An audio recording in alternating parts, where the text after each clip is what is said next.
All right, welcome back. Our next speaker comes from the Ohio State University, Calinger Yoak. Go ahead and take it away. You should be able to share your screen. Let me know if you're not able All to. right, let me go ahead and get that taken care of. Okay, can everybody see my screen? Good to go? All right, excellent. So thank you so much for the introduction. Like Caleb said, I'm Kellen Calinger Yoak, and I'm an assistant professor of teaching practice at OSU in the Department of Evolution, Ecology, and Organismal Biology. And while I teach a diverse set of classes, I really focus most on the early introductory classes for both majors and non-majors. Now, when we think about those early biology experiences for our students in those intro level classes, most of the labs that our students have typically encountered or even still encounter are kind of the traditional cookbook style lab experiences, where students are given a predetermined set of instructions, they follow those instructions, and as long as they do them correctly, they get the appropriate predetermined outcome that we know will happen if those directions are followed. Now, those traditional sorts of cookbook labs are really excellent for reinforcing content from lecture and giving students additional practice opportunities, but they are fundamentally not science.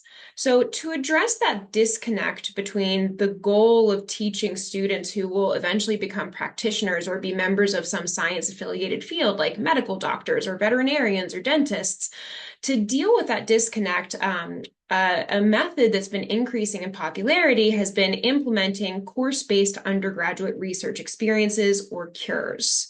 The idea of cures is that it gives students the opportunity as undergraduates in the context of their courses to experience a genuine scientific process. So rather than giving them those predetermined procedures that they follow where we know the answers, instead, we set them up with a study system that gives them the freedom to develop their own independent research project and see it through from start to completion.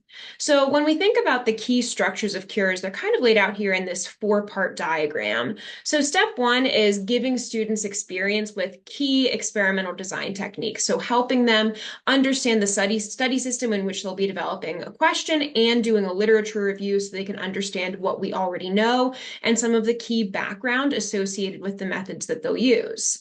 Then, once students have established that core base of knowledge, they design their own experiment for a research question that they themselves have come up with. Then, over the course of the semester, sometimes in lab, but also additionally outside of lab hours, students actually perform their experiment, gather their data, and analyze it. And that culminates in an experience at the end of the semester where students interpret their data and present it to the class in some sort of more formal presentation experience, whether that's a poster presentation, an oral presentation, or the development of a scientific research paper. Now, obviously, a cure type scientific research experience is really dramatically different from those cookbook sort of procedure labs. And because of that, you'll notice that note at the bottom right-hand portion of our diagram. The instructor or technicians act as mentors for steps 2 through 4, with that mentorship being a really critical portion of student success in these cure research type experiences. In cure experiences, because it is reflecting the process of science, cures are incredibly open-ended. Students are not constrained to a single question, a single procedure type, and oftentimes there is no one right answer to whatever problem they're trying to solve. And that can be incredibly difficult for students who are most comfortable dealing in black and white concrete absolutes. So students really rely on their teachers for that expert guidance to help ask them the correct probing questions so that they can develop reasonable questions, hypotheses, and experiments to go about testing those. But unfortunately, for a lot of TAs who are very early in their teaching experience, this is really intimidating for them. When I've facilitated these course-based undergraduate research experiences and have been engaged in TA training, when we do our weekly meetings and get feedback about how the lab went, these are sort of the comments that I typically hear from my TAs where they say, I'm really not comfortable with this kind of lab. I didn't know what to tell them. How do I deal with this? And in a lot of ways, they feel similarly lost about the open-ended nature of the cure experience the way that the students do. And this is a real problem because if the goal of these cures is to provide students with a valuable research opportunity that increases their interest in pursuing STEM or their comfort in engaging in STEM research, if they don't have a mentor who's comfortable in facilitating those positive experiences, cures can go from being something potentially really positive for those students to a more negative experience that might be discouraging for their future interactions with STEM content. So, in response to these really common problems with TAs being unsure about how to go about that mentorship relationship, other groups have developed really excellent professional development programs to manage that training gap where our TAs simply don't have the background professional development to serve as effective mentors. One really nice example of this was done by Dr. Kern and Olimpo, and they called it Smart Cure, where it was a semester-long professional development program that really utilized three key portions to help TAs develop that self-efficacy and confidence in handling these open-ended research experiences. So specifically, TAs engaged in regular group discussions, written reflections that they would do on their own, and then significant numbers of readings and exercises completed out of the session. Now, the good news is that for TAs who engaged in this Smart Cure program, it had significant positive impacts on the TAs themselves, their general feelings about teaching, and specifically their perceptions of cures. Now, that's really great news, but there are still some problems associated with the currently existing trainings. A major limitation is going to be the ability of those TAs to participate in those really high intensity programs. Programs like the Smart Cure require TAs to dedicate significant numbers of hours to training opportunities and exercises outside of their additional duties for classes, research, and teaching prep. And as everybody who's worked with graduate TAs knows, they are significantly time constrained. So that points to a need for a more easily accessible training program that can be incorporated into pre-existing weekly meetings without exerting significant additional demands on TAs for their time. So that's really the goal of the professional development training that I've developed to implement for my TAs who engage in cure labs within our introductory majors biology context. So specifically, I had three goals. First, to facilitate discussions with my TAs about what actually makes for an effective mentorship relationship. Second, to help help graduate TAs understand what TA and student characteristics have significant potential to impact the successful outcomes of these cure experiences. And then finally, help TAs reflect on how they've grown as mentors over time and what challenges and opportunities they have to grow out that mentorship relationship further. So what I want to do now is talk about the way that we accomplish those goals. Just like that Smart Cure program that I talked about earlier, this TA professional development opportunity is also done iteratively over the course of the entire semester.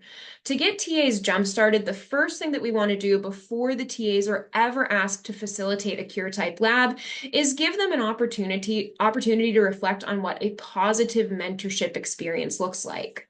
So we ask the TAs to answer a variety of questions, first individually in one of our weekly meetings.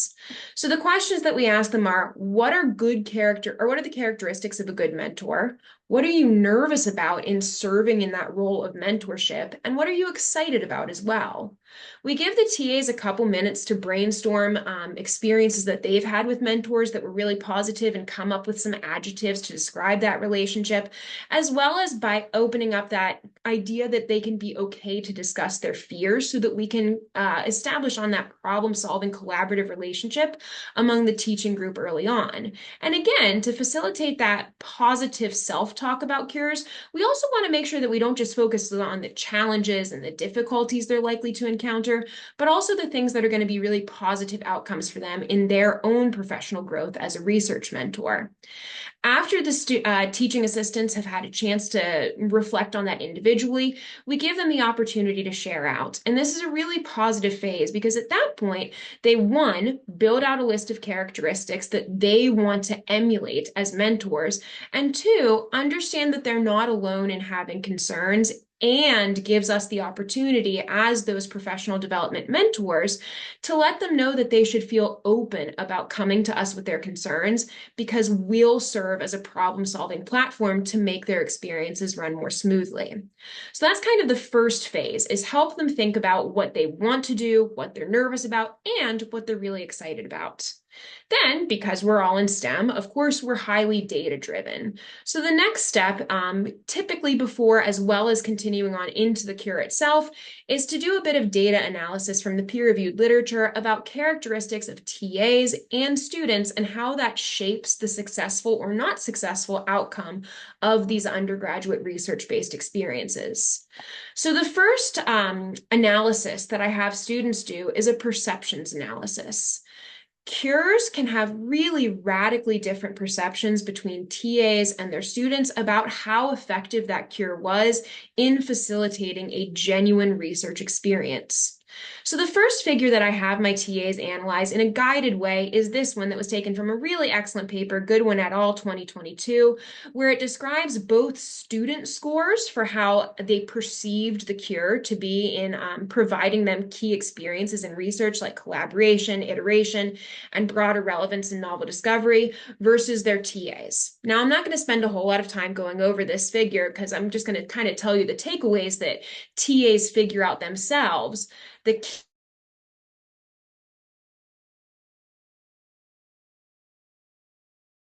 as you can see with those little yellow dots, those yellow dots reflecting TA perceptions of cure effectiveness are typically higher than how effective students perceive those cures as being.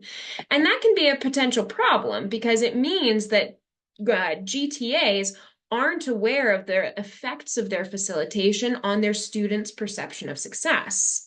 The other key takeaway here is that student perceptions vary significantly among lab sessions, with some students, and I'm kind of hovering my mouse over this, showing significantly greater benefit perceived from cures than others. So the natural follow-up question that we then ask our TAs is why? Why do we have these significant differences in how well students are perceiving these cure experiences? So that leads us to our next analysis activity that we have TAs do, where we look at TA characteristics. Each one of these letters represents an individual TA in the study, and then we see the percent of competency codes that students rated those TAs for a variety of characteristics. Big takeaway here is that the dark blue means that that TA was truly excellent. Light blue means baseline efficacy, so a well-constructed, well-run lab.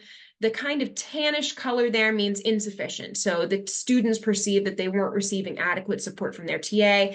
And then the biggie that we've got there is that help category. And that's one of the first takeaways for our TAs. Help is relatively uncommon, but the key point here is that the help category is when TAs engage in either highly incompetent or actively destructive behaviors.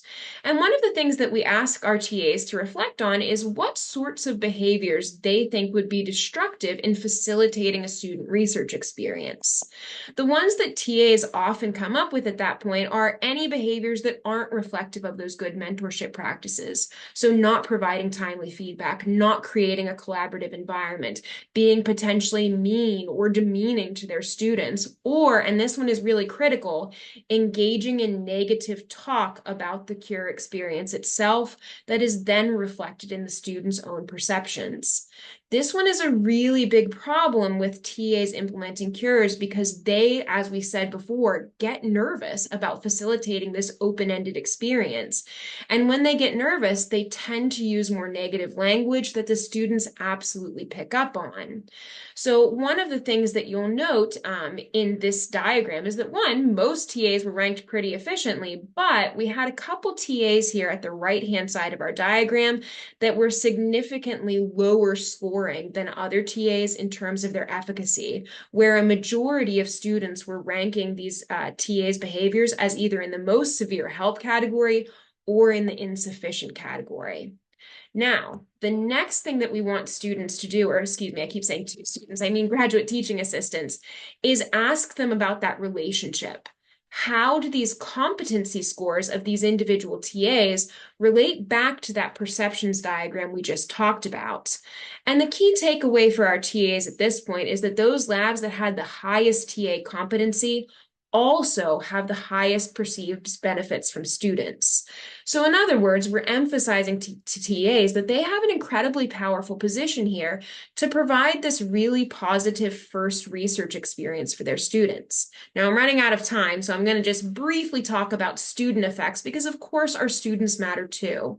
Our key takeaway here is that the perception of students that they have or have not experienced different cure elements not only varies based on TA characteristics, but also as a result of their own internal motivation. What this study found, Goodwin et al. 2023 found, is that those students with the highest levels of autonomous motivation, intrinsic motivation, were those that perceived the most cure elements. So it's not only a TA effect, but also a student effect. And that kind of brings us to the very last slide. I'm going to go about 10 seconds over, but it'll be okay. There's the music. The very last thing that we have our students or our TAs think about is what that means for how they can impact students. And ultimately, the takeaway here is that TAs can act as gatekeepers for positive scientific experiences. Supportive TAs will get those high motivation students to have a positive experience in STEM and all of the trickle down benefits therein. But a high motivation student with an unsupportive GTA is far less likely to make it into that highly motivated cure category and therefore is likely to have a negative experience with what is potentially their first genuine experience with the scientific process. So key takeaway here is that we can empower TAs by thinking about those behaviors and increase student success. And with that, I will stop because I know I already went over. So I'm going to go ahead and escape now and stop share, and I would be happy to take any questions if anybody has them.